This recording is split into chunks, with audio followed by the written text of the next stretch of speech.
ஏக இறைவனின் சாந்தியும் சமாதானமும் நம் அனைவரின் மீதும் உண்டாவதாக. Hi students, it's Faisal. Have a great day.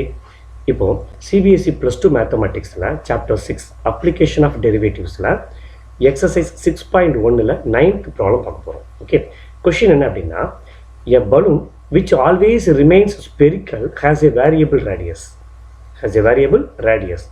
Find the rate at which its volume is increasing with the radius when the latter is 10 cm அப்படின்னு கொடுத்துருக்காங்க. ஓகே, இந்த வீடியோவை கடைசி வரைக்கும் ஸ்கிப் பண்ணாமல் பாருங்கள். இது உங்களுக்கு யூஸ்ஃபுல்லாக இருந்துச்சுன்னா லைக் பண்ணுங்கள், ஷேர் பண்ணுங்கள், மறக்காமல் சப்ஸ்கிரைப் பண்ணுங்கள். ஓகே, கொஷின் என்ன சொல்லியிருக்காங்க அப்படின்னு சொன்னால், ஒரு பலூனு ஸ்பெரிக்கல் ஷேப்பில் இருக்குது. எப்போதுமே ஸ்பெரிக்கல் ஷேப்பில் இருக்குது.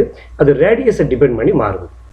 அதனுடைய சேஞ்ச் வந்து ரேடியஸை பொறுத்து மாறுது. ரேடியஸ் மாற மாற ஸ்பெரிக்கல் ஷேப்பினுடைய வேல்யூ மாறுது எனக்கு அப்படின்னு சொன்னால், அதனோட வால்யூமுடைய இன்க்ரீஸில் ஏற்படக்கூடிய மாற்றம் என்ன வித் ரெஸ்பெக்ட் டு ரேடியஸ்.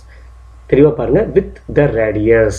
அப்போ ரேடியஸை டிபெண்ட் பண்ணி அதனோட வால்யூமில் ஏற்படக்கூடிய சேஞ்ச் என்னன்னு கேட்டிருக்காங்க. ஓகே, அப்போ நமக்கு தெரியும் ஒரு ஸ்பெரிக்கல் ஷேப்பினுடைய வால்யூமுக்கு ஃபார்முலா V = 4/3 πr³ அப்படின்னு நமக்கு தெரியும்.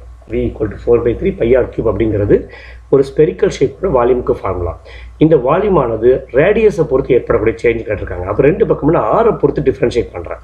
ஸோ அப்போ dV/dr ஆரை பொறுத்து டிஃப்ரென்ஷியேட் பண்ணுறேன். ஸோ 4/3 π அப்படிங்கிறது ஆர் கூட மல்டிப்ளேயில் இருக்கிற கான்ஸ்டன்ட்டு. ஸோ அது அப்படியே இருக்கும். r³ டிஃப்ரென்ஷியேட் பண்ணால் ஃபஸ்ட்டு ப்ரையாரிட்டி 3க்கு தான், பவருக்கு தான். அப்போ இது என்ன ஆகும், 3r² அப்படின்னு மாறிடும். இப்போ ஆரை டிஃப்ரென்ஷியேட் பண்ணோம்னா dr/dr தான். ஆரை பொறுத்து தான் டிஃப்ரென்ஷியேட் பண்ணுறோம். ஸோ அப்போ dr/dr வேல்யூ 1, அதனால் அது போட வேண்டிய தேவை கிடையாது. இதுக்கு முந்தி உள்ள ப்ராப்ளம் எல்லாத்துலேயுமே டீயை பொறுத்து டிஃப்ரென்ஷியேட் பண்ணியிருப்போம். அதனால் dr/dtன்னு போட்டிருப்போம். இங்கே ஆரை பொறுத்து டிஃப்ரென்ஷியேட் பண்ணுறதுனால dr/dr வரும். அதோட வேல்யூ 1, அதனால் நான் விட்டுட்டேன். அதில் யூஸ் பண்ணிக்கலாம். ஓகேங்களா, அப்போ நமக்கு இப்போ இருக்கிறது 4/3 π × 3r² இருக்குது.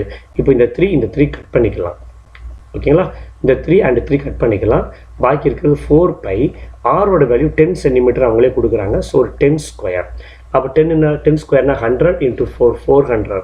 அப்போ 400 π வால்யூம் தானே. ஸோ cm³ அளவுக்கு வந்து இன்க்ரீஸ் ஆகுது. அப்போ வால்யூமில் ஏற்படக்கூடிய ரேட் வித் ரெஸ்பெக்ட் டு ரேடியஸை பொறுத்து வால்யூமில் ஏற்படக்கூடிய இன்க்ரீஸ் ஆனது 400 π cm³ அளவுக்கு வந்து இன்க்ரீஸ் ஆகுது அப்படின்னு சொல்லி ப்ராப்ளத்தை கம்ப்ளீட் பண்ணிடலாம். தேவைன்னா cm³ ரேட் ஆஃப் சேஞ்சுங்கிறதுனால வித் ரெஸ்பெக்ட் ரேடியஸுங்களால போட வேண்டிய அவசியம் கிடையாது. பட் இருந்தாலும் செகண்ட் அப்படின்னு கூட நீங்கள் காமிச்சிக்கலாம். ஓகேங்களா, ஸோ அப்போ 400 π cm³ அளவுக்கு வந்து வால்யூம் வந்து இன்க்ரீஸ் ஆகும் ரேடியஸை டிபெண்ட் பண்ணி. ஸோ இந்த ப்ராப்ளத்தை கம்ப்ளீட் பண்ணிடலாம். இந்த ப்ராப்ளம் யூஸ்ஃபுல்லாக இருந்துச்சுன்னா லைக் பண்ணுங்கள், ஷேர் பண்ணுங்கள், மறக்காமல் சப்ஸ்கிரைப் பண்ணுங்கள். தேங்க்யூ. தேங்க்ஸ் ஃபார் வாட்சிங்.